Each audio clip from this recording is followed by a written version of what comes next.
Shwmae. This video covers Uned 12 of the MYNEDIAD course. In this Uned, you have learned how to say what you and others have and own. Mae car gyda fi. I have a car. Mae car gyda fi. I have a television. Mae teledu gyda fi. Mae teledu gyda fi. I have homework. Mae gwaith cartref gyda fi. To ask the question, do you have a car? We say, oes car gyda ti? Do you have a dog? Oes ci gyda ti? Oes ci gyda ti? Carys, oes ci gyda ti? Oes, mae ci gyda fi. Oes ci gyda ti? Nac oes, does dim ci gyda fi. Dwi'n allergic.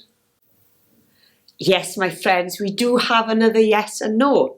Oes and nac oes.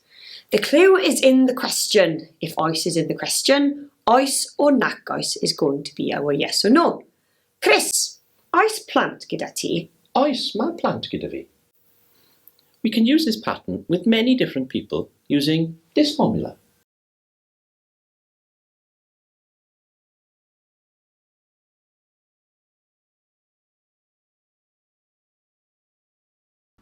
Mae llyfr gyda Will. Mae llyfr gyda Will.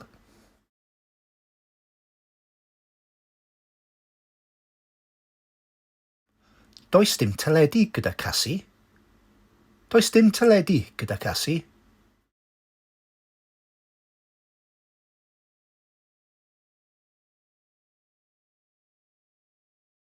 Oes ffôn gyda ti? Oes ffôn gyda chi? We know that brother is brawd. How do you ask? Do you have a brother? Oes brawd gyda ti? Oes brawd gyda ti? Yes, I have a brother. Oes, mae brawd gyda fi. Chris has a brother. Mae brawd gyda Chris. Mae brawd gyda Chris. Or, mae brawd gyda fe. He has a brother. Mae brawd gyda fe. Beth yw time? Amser. Carys, oes amser gyda ti? Do you have time? Oes amser gyda ti?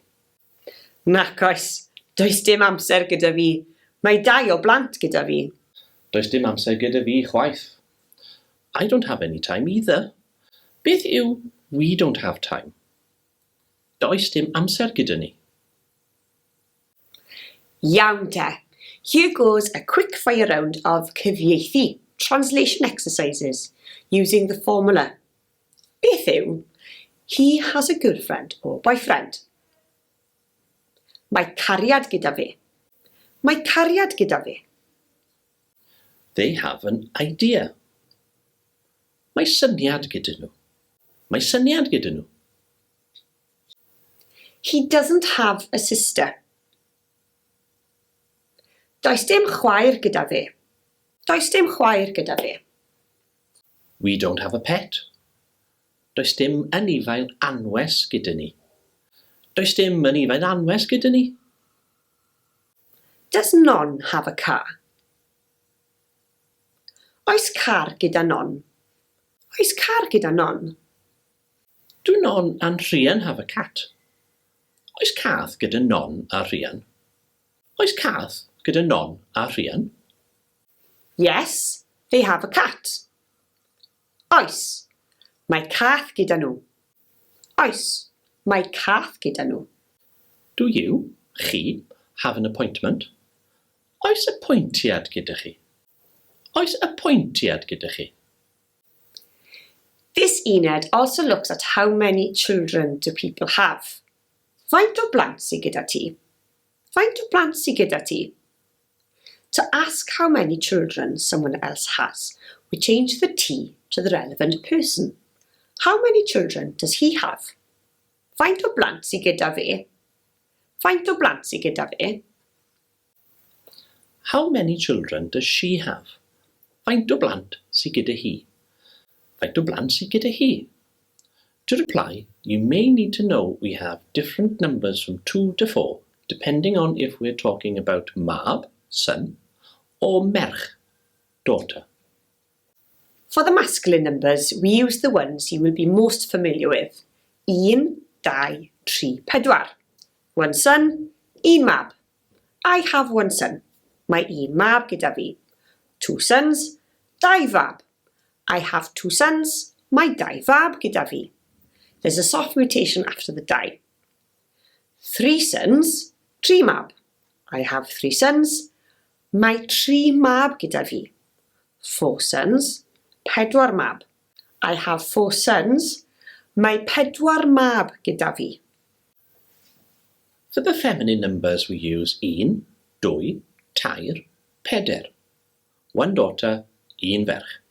I have one daughter. Mae un ferch gyda fi. 2 daughters, 2 ferch. I have 2 daughters. Mae 2 ferch gyda fi. 3 daughters, 3 merch. I have 3 daughters. Mae 3 merch gyda fi. 4 daughters, 4 merch. I have 4 daughters. Mae 4 merch gyda fi. There's a soft mutation after a feminine un and 2. We use the feminine numbers 1 to 4 to discuss ages. It doesn't matter if the child is male or female. For example, David is 2 years old. Mae David yn 2 oed. Rhian is 3 years old. Mae Rhian yn 2 oed. There may be some confusion using cael, to have, or gesi, I had, compared to my gyda fi. The difference between gesi, I had, in Uned 11, and my car gyda fi, I have a car in Uned 12, is ownership. When we have something that is ours, or we own, and it is over a long period of time, we use my gyda fi. Whereas using cael suggests that it's short-term, or it's come to an end. For example, ges I gacen chocolate. I had a chocolate cake, it's gone. Mae cacen chocolate gyda fi, I have a chocolate cake. Here it is. Dyma fe, I still have it. For now. That's it for Uned 12. We've looked at saying what you and others have and own. Mae, gyda, as well as asking how many children people have and using feminine and masculine numbers from 1 to 4. We hope to see you for Uned 13, where we'll be describing things in the past. Hwyl am y tro! Canolfan, canolfannau. Carafan, carafannau. Cath, cathod. Chwaer, chwiorydd. Het, hetiau. Mam, mamau. Mam-gi. Spectol, troed, traed. Anifail, anifeiliaid. Anifel anwes. Apwyntiad, apwyntiadau. Babi, babis. Brawd, brodyr. Cariad, cariadon. Ceffyl, ceffyle. Ci, cŵn. Cyfrifiadur, cyfrifiaduron. Cymydog, cymdogion. Geiriadur, geiriaduron. Gwallt, partner, partneriaid.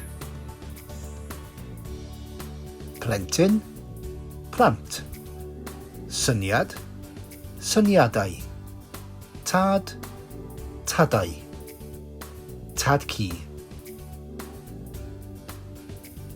Cysgu.